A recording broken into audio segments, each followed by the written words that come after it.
Realm presents Bullet Catcher, Season 2, Episode 9. Opening night.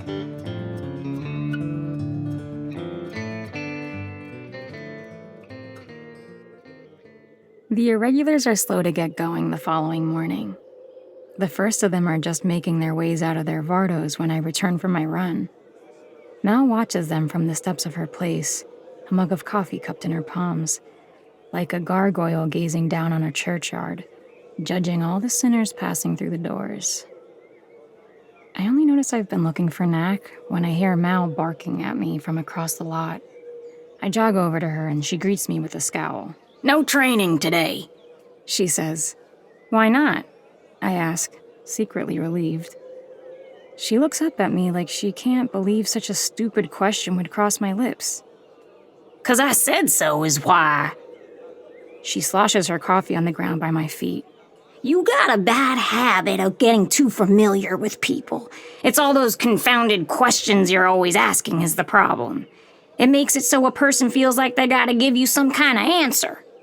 Is this about what you said last night? Mal jumps to her feet and smacks me across the face with the back of her hand. "That's the last question I want to hear out of your mouth for a damn good long while." Then she marches up the steps and disappears into her Vardo, slamming the door behind her. I'm left out in the cold with my cheeks stinging, and an even worse part of me aching for how I disappointed Mal, without knowing how. And even that aching feeling is confirmation that Mal's right. I do have a habit of getting too familiar with people. I let it happen with Lobo and Cass. And look what happened.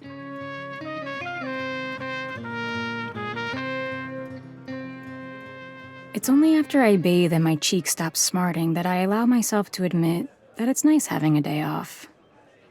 I wander into the big top and stand off to the side to watch the irregulars finish setting up and go through their last warm-ups before their big opening night.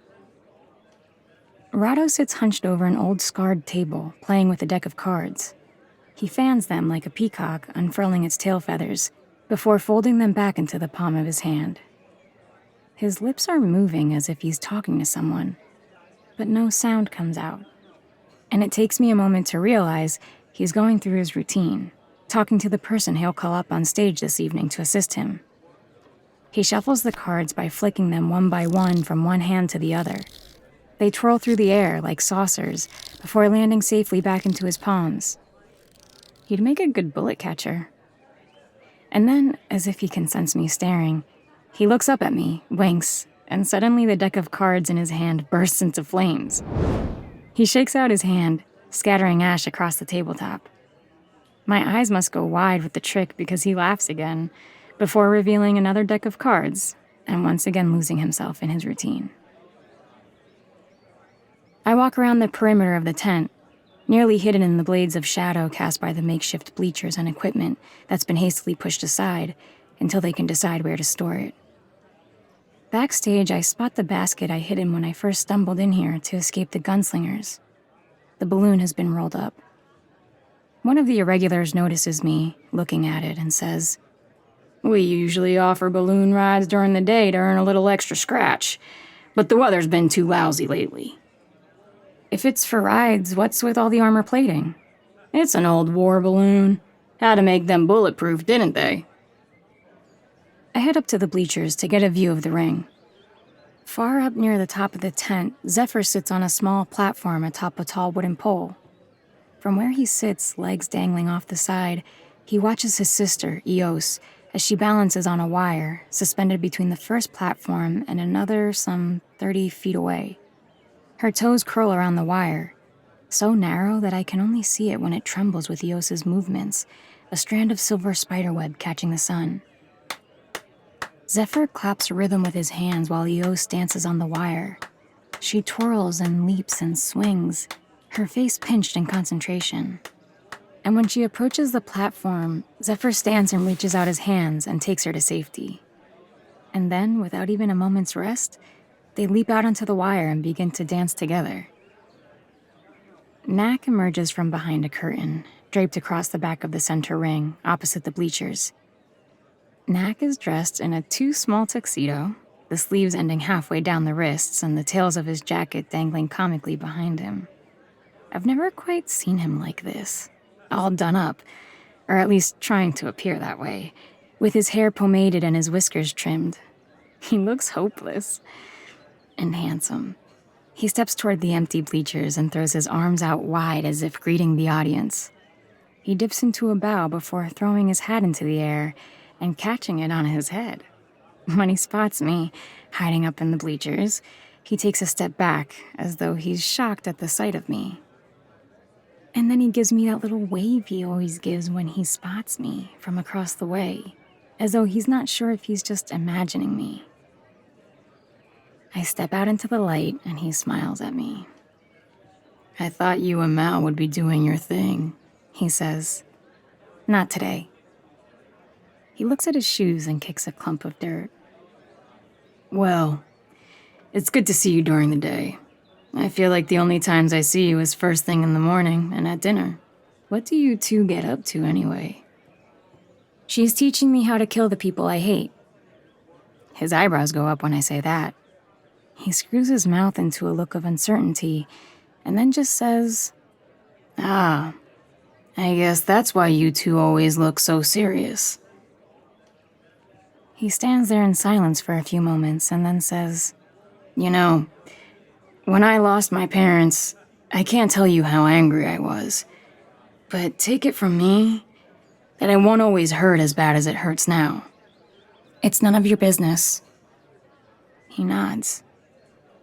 "I suppose you're right about that. Doesn't stop me worrying about you, though." "Nobody asked you to do that."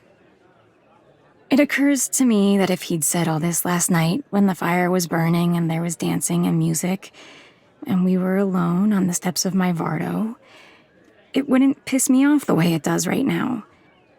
But now all I feel is anger rising in my throat, and because I think I might say something I won't be able to take back, and because it seems like, against all odds, this beautiful man might actually like me, I squeeze my hands into fists and very carefully say, "I hope you have a good show tonight." I turn to walk away, but Knack stops me. "Wait, are you coming?" I stop and stare at my shoes, not daring to turn and look him in the eye. "We'll see," I tell him.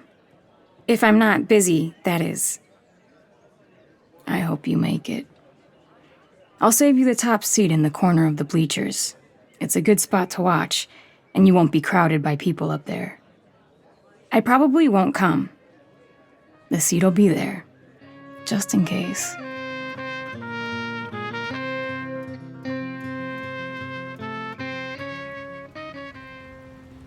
I really don't mean to go to the show. I have every intention of going for a run or heading up to the rookery by myself to do some training, or hell, just going off and buying a loaf of bread and a pat of butter to sit on my own on a bench somewhere and eat the whole thing. But then it starts to rain. And I forgot to bring in dry wood that morning, so when I light the fire, my Vardo fills with smoke, and I have nowhere else to go except the big top, all strung up with lights and with a whole line of people huddling under umbrellas, clamoring to get in out of the rain. And even when I walk up to the entrance, I intend to walk right past it and find some warm diner to sit in until the rain stops. But then the irregular running the ticket stand sees me and waves me inside, and then I have no choice. And once I'm inside, all I want to do is duck into some small, darkened corner, but no such corner exists under the big top, bright with spotlights and strings of lamps and echoing with the stampede of feet and conversation and music. The crowd pushes me along down the aisle and up onto the bleachers. That's when I remember what Knack said about setting aside a seat for me. And when I look for it, there it is. A place a bit out of the way from the main crowd, cordoned off with a string and a hand-printed sign reading, "Preserved." No sooner have I taken my seat than the lights go out and the big top plunges into blackness. The crowd hushes. And then, as though planned, lightning arcs outside, close enough to show through the canvas like a camera flash. Thunder sounds a moment later, cracking the silence. And then the spotlight comes to life, shining a circle on an empty spot in the middle of the ring, into which Knack steps, doffing his cap and bowing to the audience. "Welcome," he announces, his voice carrying over the darkened crowd who lean closer. Knack waits for a few moments before continuing. And even from high up in my seat, I can see him enjoying it. The attention, the small power of commanding a whole tent full of people who have left their homes and warm fires and trudged through the rain just to watch his show. "By coming tonight, you've shown taste and wisdom," he continues. "For here, in this tent, you have entered a sacred space. Here you will find magic and mystery, the odd and the supernatural. You see, what may be irregular to you is quite normal to us. We who have walked out to the horizon, where the known meets the unknown, and traveled back to show you what we found. So, without further ado, I welcome you all to the Irregulars Grand Bazaar." Knack throws his hat high into the air. The spotlight follows it for a moment, and just as it reaches its apex, the hat bursts into flames and the lights go out. For a blink of the eye, the flame burns intensely bright and then vanishes. But the darkness lasts only a second before the lights come on again, and when they do, Knack is gone. In his place stands a wagon, the same one we'd all crammed inside of the day Lobo and Cass were killed. The door swings open. From some hidden place comes the familiar sound of Rado's fiddle playing a comical swingy tune. And through the open door pour dozens of irregulars made up in bright wigs and makeup, emerging as if they had all been crammed in there at once. They tumble and somersault into the ring where they dance and clown and juggle. The crowd laughs and claps along with the song. It's all I can do to not think about that feeling of being crammed against the side of that very wagon, watching the indifferent faces of the people on the street, with the image of Cass's and Lobo's bodies freshly burned onto the back of my eyelids. When I get to thinking like this, it's like I leave my body. I get lost in my memories. And as I get older, I'm finding that it takes me longer and longer to find my way out. One day, maybe I'll have so many memories of all the people and things that I've lost that I won't be able to find my way out again. When I come back to my body, the clowns are gone, and the ring is empty save for Rado, who stands atop a small raised stage. Beside him stands what looks like a coffin. He calls out to the audience for a volunteer, and 100 hands shoot up at once. He selects a young woman from the crowd. She leaps out of her seat and, nervous but excited, climbs the stage. Rado smiles and kisses her hand. Then he snaps his fingers and the door to the coffin swings open. He directs the woman to step inside, and when she looks at him hesitantly, he smiles and raises his hand to the crowd, which explodes in clapping and whistling, egging the woman on. She bites her lip and enters the coffin. Rado snaps his fingers again and the coffin lid swings closed, but the force of the door closing destabilizes the coffin on the small stage. The entire platform shakes and the coffin rocks dangerously. Rado yells for help, and a couple of hooded irregulars hustle from behind the curtain, but it's too late. The coffin falls off the side of the stage. The crowd lets out a collective gasp, and when the coffin hits the ground, it splinters into a confetti of wood shards. Rado leaps off the stage and kicks around the debris, as though looking for any sign of the girl. Where is she? Cries the older woman who'd been sitting next to the girl. At this, Rado turns and smiles, as if he'd only been waiting for the emotion of the crowd to boil over.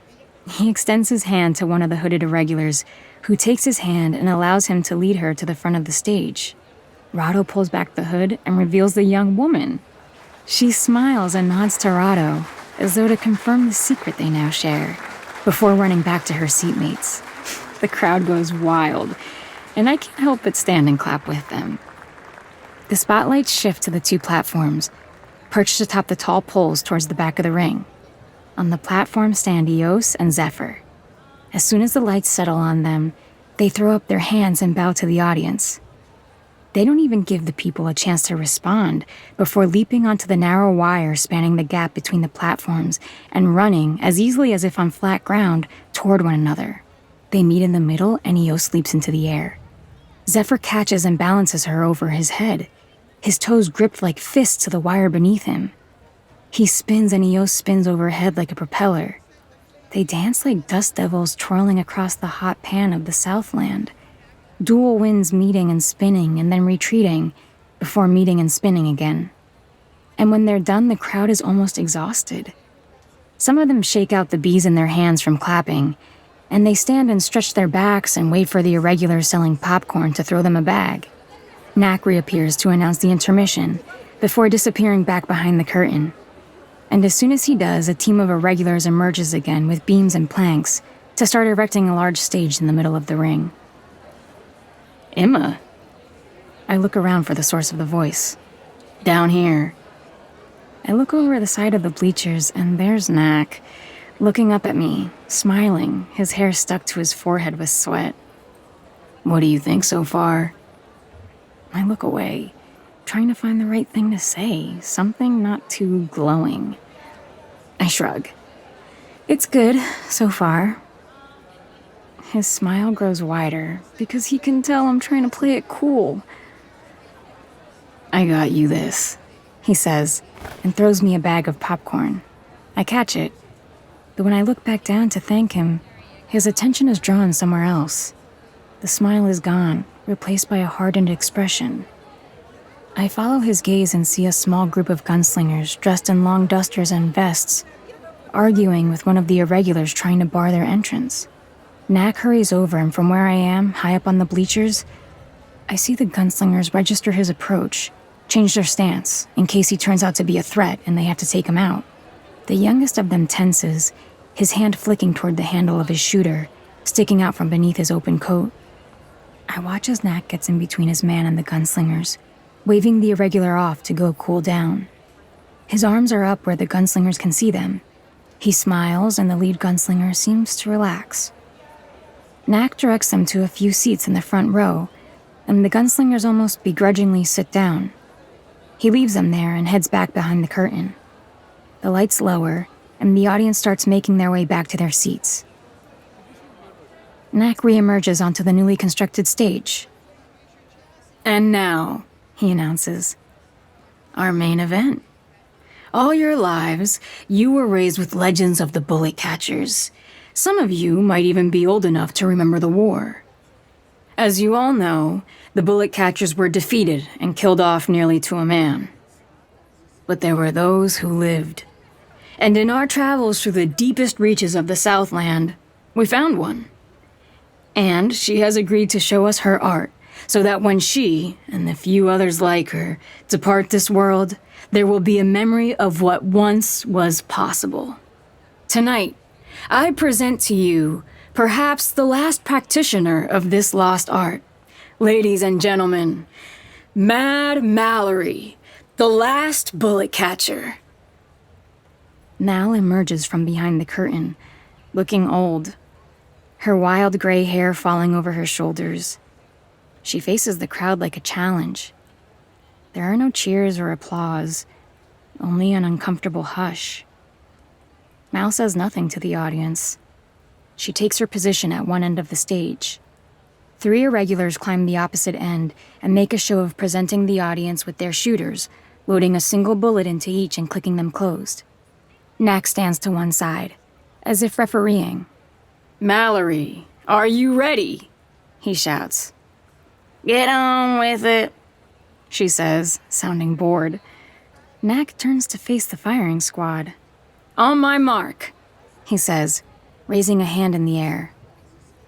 Fire, he shouts, dropping his hand.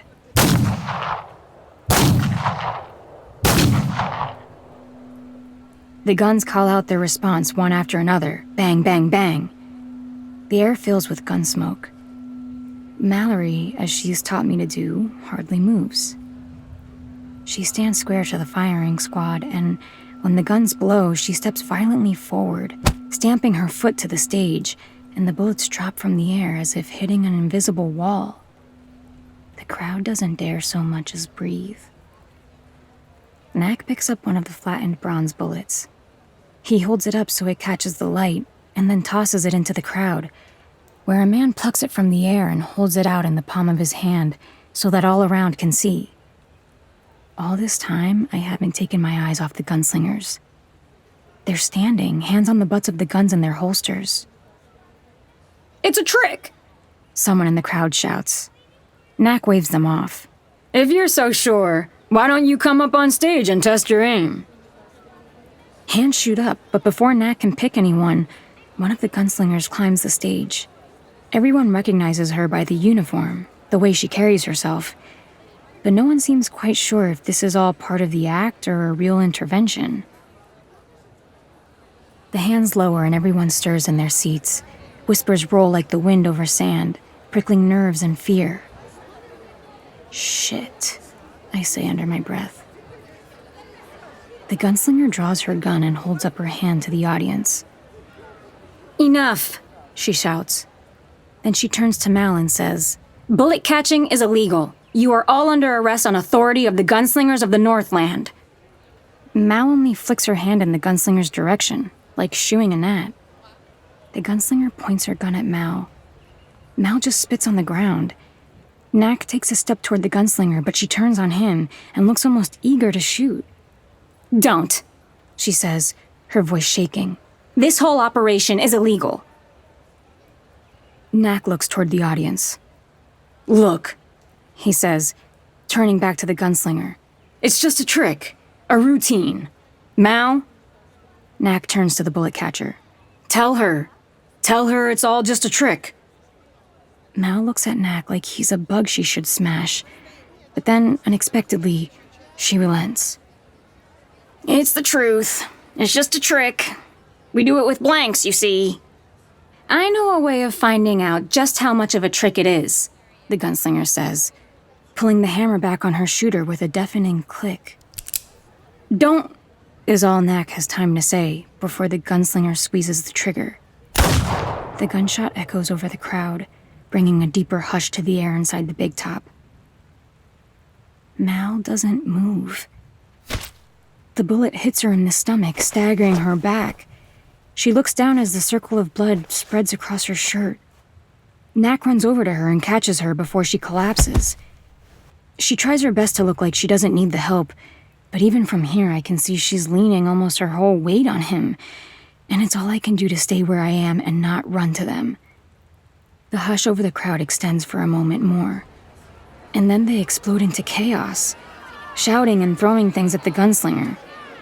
The gunslinger stands there, shocked, before her compatriots get to her and hustle her off the stage and out of the big top, before the audience has a chance to rip them limb from limb.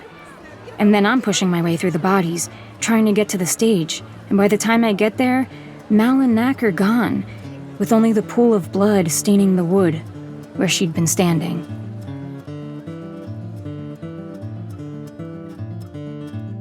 You're listening to Bullet Catcher Season 2 by Joaquin Lowe.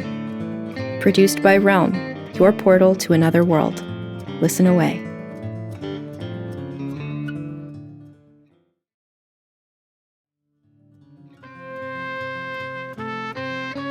Bullet Catcher is written by Joaquin Lowe, produced by Marco Palmieri, and executive produced by Molly Barton.